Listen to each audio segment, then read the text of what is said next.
say. It's great to be with so many of my friends. Oh, you will like me so much. You will get that business. You know, all my life, that business has never had problems. But in the last 7 or 8 years, it's been tough. With the EPA, with all of the different difficulties you're going through, you are going to like Donald Trump, and all of the workers that get put to work, they're going to love Donald Trump. So that's good. And I just heard from Rocky Blyer. He endorsed me. I said, can I say that? I said, yeah, I love tough people. And he's a tough cookie, and he just endorsed us. We have great relationships, and, you know, it's really been something. We've had some great poll numbers come out just today. Rasmussen is 5 up nationwide, and I guess you probably saw Ohio is doing great. We're 4 or 5 up. The Fox poll came out last night, and doing great. Pretty much we're doing great where we have to do great. Florida's been terrific, and I think we're going to have a big, big victory right here in the state of Pennsylvania, and I think it's going to be a big victory. I went to school here. My children went to school here, so it's a very, very special place to me. I also want to thank the Marcellus Shale Coalition and Ohio Oil and Gas Association and the West Virginia. Oh, that West Virginia! What a victory I had there. I was almost like running on a post. All of the folks in West Virginia, they have been so great. They have been great, right from day one. And now it helped when Hillary made the statement, I'm going to put all those mines and miners out of business. That was not a good statement to make. I don't know. Maybe she knows something I don't know. But your organizations represent tens of thousands of jobs for hardworking Americans.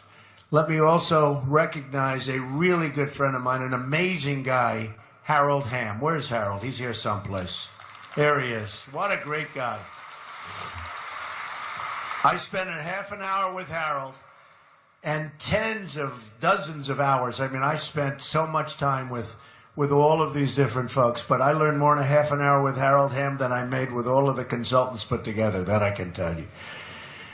But they tell me that a Republican can't carry the state of Pennsylvania. Wait till you see what happens here. Wait till you see. And I don't believe it, and you don't believe it. And I think you're going to have yourself not only a victory, but a really big one. That's going to go a long way to tell you what a wonderful industry you're in. And I have to say, do whatever you can to get out the vote November 8th. Do whatever you can, because a lot of things are happening, a lot of forces are happening, whatever you can. So it's great to be in Pittsburgh, the Steel City. I have a lot of friends here. Under a Trump administration, we're going to bring back our steel jobs, and we're going to rebuild this nation, so importantly. Before going any further today, I want to address the turmoil unfolding right now in our country. And it seems to be a never-ending problem.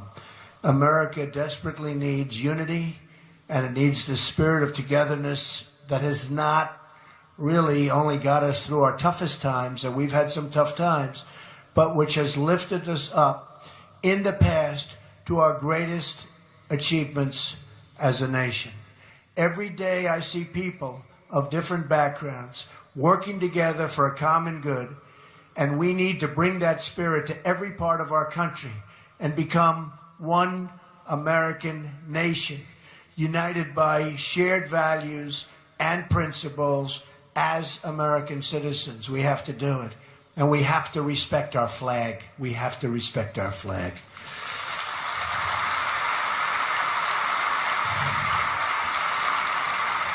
We all have to walk a mile in someone else's shoes, see things through their eyes, and then get to work fixing our very wounded country. I mean, we have some real problems, and we do have a wounded country. Many Americans are watching the unrest in Charlotte unfolding right before their eyes on the TV screens. Others are witnessing the chaos and the violence firsthand. Our country looks bad to the world, especially when we are supposed to be the world's leader. How can we lead when we can't even control our own cities?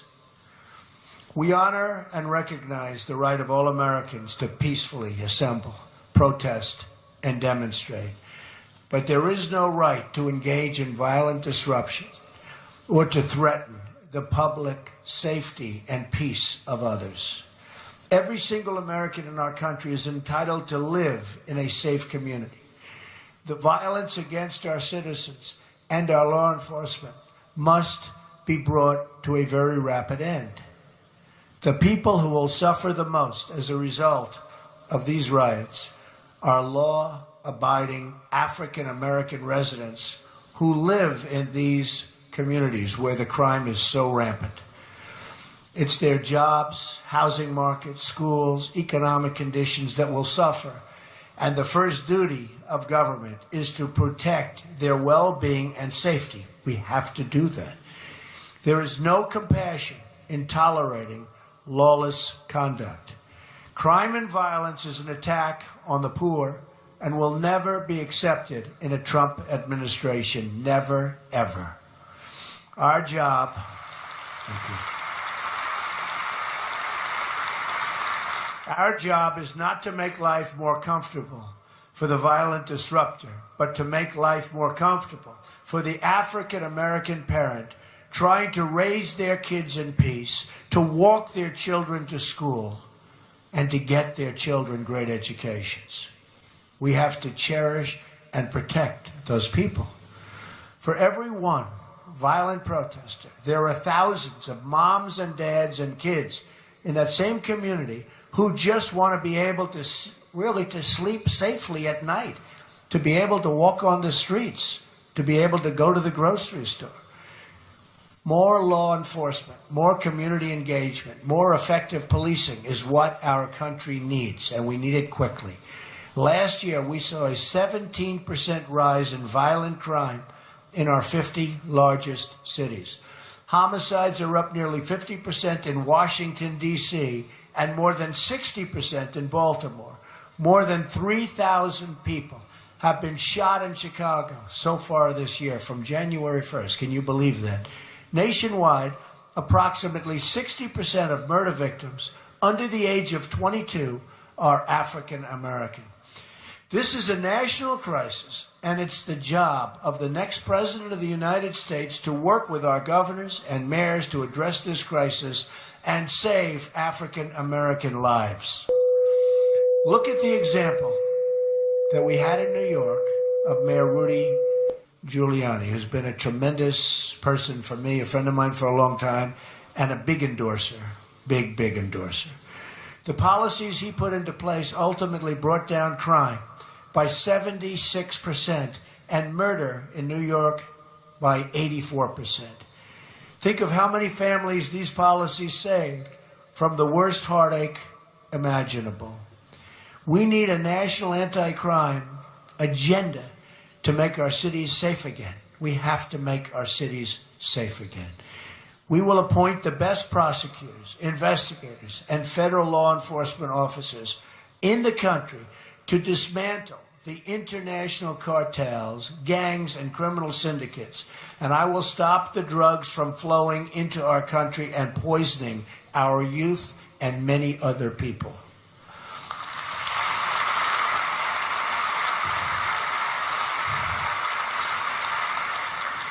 And if you're not aware, drugs are a very, very big factor in what you're watching on television at night. My administration will work with local communities and local officials to make the reduction of crime a top priority. Safety is the foundation of the ladder to American success. A great education and a really good paying job. We've lost so many of our good jobs to other countries. We're going to be bringing them back right here to Pittsburgh, to Pennsylvania. We're going to be bringing them back to Ohio. We're going to be bringing them back all over the country. They're coming back. They're coming back. These trade deals and the people, I think we'll have to have Harold Hamm negotiate a couple of trade deals for us, folks. To have the best schools and the best jobs, you must have safe communities. That means we must recognize the contributions of our police, who come from all backgrounds and all walks of life, and who often thanklessly risk their own lives to protect innocent people, many of whom they've never met. We all remember earlier this year when officers in Dallas, hunted down for execution, continued protecting the public until their last moments on earth. They were killed. Every day, police officers risk their lives for really complete strangers, and in every year, many of them will go out on calls and never return. It's tough being a police officer, and it's hard now even recruiting police officers. It's a tremendous problem. Police are entrusted with immense responsibility, and we must do everything we can to ensure that they are properly trained, that they respect all members of the public, and that any wrongdoing is always, and it will be by them, vigorously addressed. Has to be. But our men and women in blue, and you know this, the men and women in blue need your support. They need your thanks, and they need your gratitude. They are the line separating civilians and civilization from total chaos. They are also the front lines of defense in the war on terror, as we saw recently with their quick action following the terrorist attacks in New Jersey and New York, and the off-duty police officers. I mean, you saw the heroics of the off-duty police officers in Minnesota. An amazing job they did, catching this horrible person so quickly. How do you do that? They figured it out. And within a short period of time, they were able to capture him. I mean, who could do that? That's tougher than finding oil, I will tell you. Right? In addition to providing safety, we must provide economic opportunity. And that begins with school choice and leads to a secure job with a rising income. This brings us to the subject of energy. Producing more American energy is a central part of my plan to making America wealthy again, especially for the poorest Americans.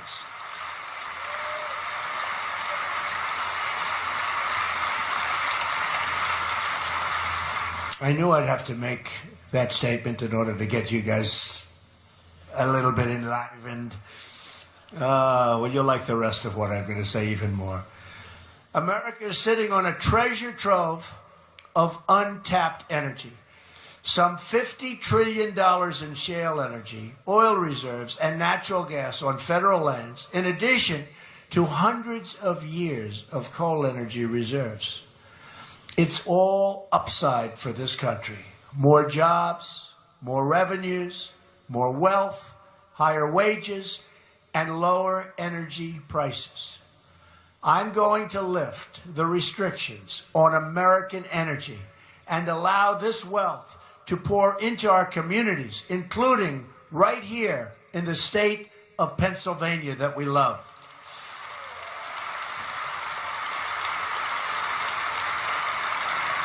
According to the Institute for Energy Research, lifting the restrictions on American energy, including shale production, will accomplish the following.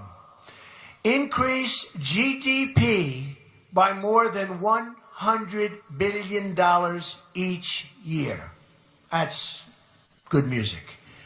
Add over 500,000 new jobs annually.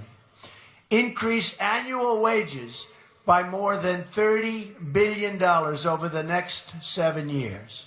Increase federal, state, and local tax revenues by almost $6 trillion over 4 decades. Increase total economic activity by more than $20 trillion over the next 40 years. In addition, we will streamline the permitting process, which probably makes you happier even than when I'm going to say we're lowering taxes. The permitting process in your industry is a disaster. It's a disaster. Every friend I have in your industry, they tell me it has become horrible with the EPA. So we're going to take care of that. And all energy infrastructure projects, including the billions of dollars in projects held up by President Obama, billions and billions held up, creating countless more jobs for our country in the process. Overall, my entire economic plan, tax reform, regulatory reform, energy reform, and trade reform, will create at least 25 million new jobs over the next 10 years, assuming an average growth rate of 3.5%. And I believe we can reach beyond actually 4% growth. Why not? And just so you know, when China does 7% or even 8%, it's a major panic in the country. They then start devaluing, of course, and they get their numbers up, much to our chagrin. My tax plan includes a 15% business rate. Think of that. So that we're reducing taxes from 35% all the way down for business to 15%, turning America into a jobs magnet. Hillary Clinton would raise taxes on some small businesses as high as 45% and probably even higher than that. And as far as regulations are concerned, it will be beyond anything you're experiencing right now. So you better get everybody out to vote, folks, so you can sort of forget it. And all these jobs that we're talking about will go in the opposite direction. Income taxes will be simplified from 7 brackets to 3.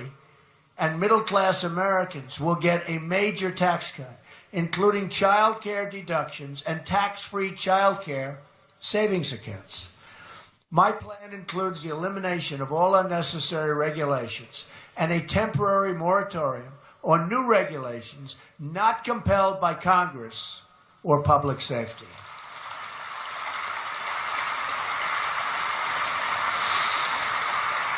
Overregulation is costing our economy $2 trillion a year. And I think probably no other business has been more affected than your business by overregulation. And one of the things I've seen, despite this massive tax cut, the biggest since Ronald Reagan and maybe beyond that, from 35 to 15, people are more excited when I talk about the fact that we're going to be cutting massively regulations. We need regulations for safety and environment, but regulations are becoming a major industry right now, and we're going to make it a much smaller industry, maybe a minor industry. Your regulations are going to be cut back to a point that you'll be able to have your businesses, grow your businesses, and start new businesses. And you'll never be able to do that with what has taken place over the last 8 years. And I just think it's a very important thing. And what has really impressed me is people in business have actually felt more strongly about that even than the tax cut itself. So I understand that very well. On energy, my economic plan unlocks our shale oil and gas and the energy technologies of both today and tomorrow. Finally, my plan includes a renegotiation of America's trade deals and an enforcement of trade rules to increase jobs and wealth inside the United States. We have people right in this room that could do so well for us. We have negotiators of our trade deals who are political hacks, who are people that don't know the first thing about negotiation. Of course, you could just look at the Iran deal and you understand that. The deal that was made recently with Iran. What a deal that is. I mean, we have half of this room could have negotiated a deal 10 times better, and a lot of the people in the room just wouldn't have made the deal, and that would have been a lot better.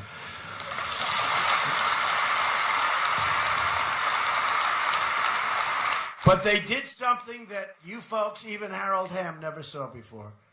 We thought it was $400 million in cash. Cash. Not like a check. $400 million in cash. It was $1.7 billion in cash. And even you've never seen 1.7 in cash, right? We're talking about cash, Harold. Man. They had to take airplane, like this airplane. I don't even see how an airplane, even a big one, is big enough for that. I would like to see that someday, $1.7 billion in cash, but it had nothing to do with the hostages, right? Strong border controls will also protect our workers and save our budget trillions in the long term. It is perhaps the most pro-growth economic plan anywhere in American history. I think it is. Compare that to my opponent. She plans a $1.3 trillion tax hike, massive new regulations, and some of your industries sitting right in this room are out of business, the offshoring of American jobs, and the aggressive restriction of American energy production. Her plan will help only her wealthy donors and global special interests who benefit from the rigged system. And we are in a rigged system. Hillary Clinton wants to put the coal miners out of work, ban hydraulic fracking in almost all places, and extensively restrict and ban energy production on public lands and in most offshore areas. That's what she said. Remember, she said, we're going to put the miners out of work? This will produce devastation for states like Pennsylvania, Ohio, West Virginia, and so many others, where shale oil and shale energy and coal production are critical parts of the economy. And I go to the coal areas, and it's like devastation. And these are amazing people, unbelievable people. Her plan hurts states like Colorado, Florida, Virginia, North Carolina, and anywhere with access to either onshore or offshore energy resources. She also supports blocking the energy infrastructure that's needed to move our energy resources to the marketplace. According to the Wall Street Journal, overall, more than a dozen fossil fuel projects worth about $33 billion have been either rejected by regulators or withdrawn by developers since 2012 only, with billions more tied up in projects still in regulatory limbo. They won't happen either. Now, if I'm president, they'll happen quickly. I can tell you that.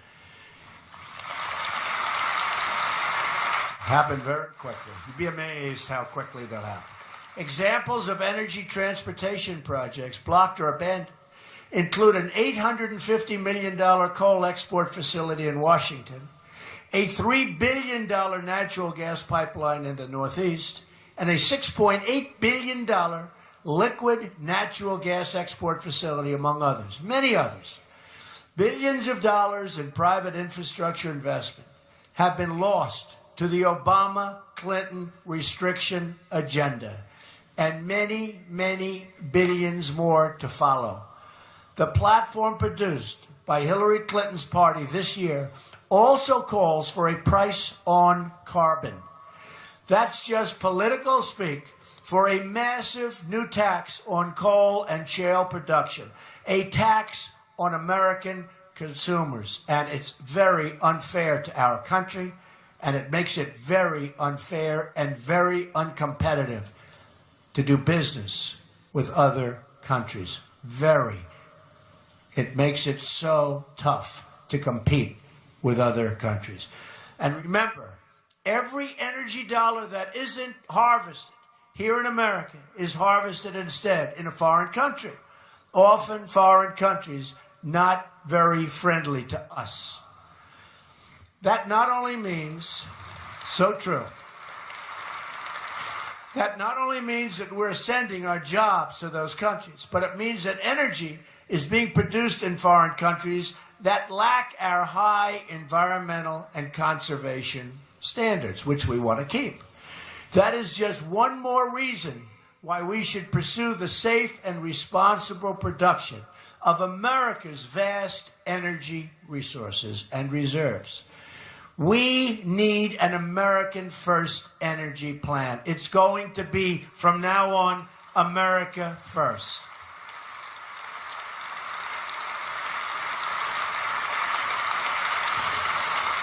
This means opening federal lands for oil and gas production, opening offshore areas and revoking policies that are imposing unnecessary restrictions on innovative new exploration technologies. The development of the Marcellus and Utica shale, and I know so well, I'm up in New York State. What a shame. What a shame. We'll fund it. What? You understand. There's probably one guy from New York over there. He's been trying to get at that stuff for about 20 years, and now his clap, he's barely making. Who's the poor guy that just clapped? You just stand up. Come on, give him a hand. Give him a hand. He's exhausted, but he's still there, right? Will fundamentally change the economic landscape of this region and our country, bringing extraordinary new prosperity to millions, more jobs, higher wages, a larger tax base, and dollars flowing into our country for a change instead of out of our country, which is typical. Hillary Clinton's war on energy will cost our economy $5 trillion at least. She's not only declared war on the miners, but on all oil and natural gas production. It's war, which supports 10 million jobs in the United States. And you people know it's war. It's going to be worse under her than it's been under President Obama. Access to low-cost liquid natural gas also supports the American chemical industry, which supports 40,000 jobs in the state of Pennsylvania. We have just begun as a nation to recognize our economic advantage that is made possible by shale energy. The shale energy revolution will unleash massive wealth for American workers and their families. At the same time, this energy revolution will produce new demand for American steel. And that means the steel workers will benefit. And the steel workers today are having a very, very hard time. That business is going down on a yearly basis.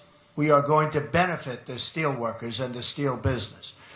But federal restrictions remain a major impediment to both shale production specifically and energy production in general. Currently, less than 10% of the federally managed surface and mineral estates are leased for oil and gas development. Almost 90% of our nation's offshore acreage is off limits to energy production. In many cases, there's absolutely no reason for that. Our energy policy will make full use of our domestic energy sources, including traditional and renewable energy sources. We want everything. That means we will end the war on coal and the war on our miners. I will rescind the coal mining lease moratorium, which is a horrible moratorium and so unfair, the excessive Interior Department stream rule, and conduct a top-down review of all anti-coal regulations issued by the Obama administration.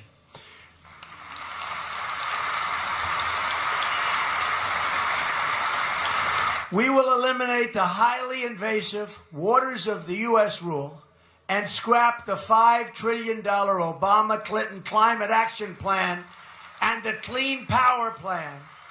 These unilateral plans will increase monthly electric bills by double digits without any measurable improvement in climate whatsoever.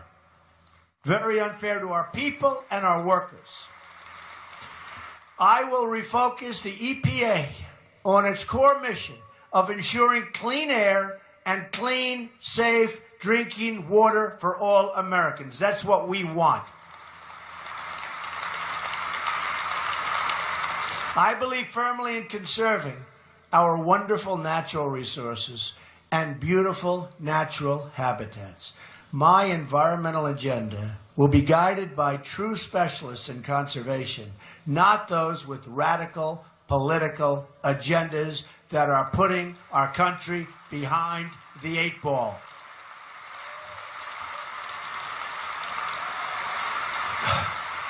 It will be a future of conservation, of prosperity, and of great success for the people in this room and for all of those people that you employ, the tens of thousands of great people that you employ. It will be a future of new technology, new innovation, and new solutions. It will be a future we can achieve together, beginning with a victory on November 8th. Get out and vote.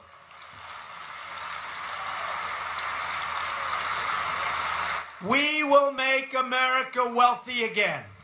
We will make America safe again. And we will make America great again. Thank you very much. Thank you. God bless you. Thank you.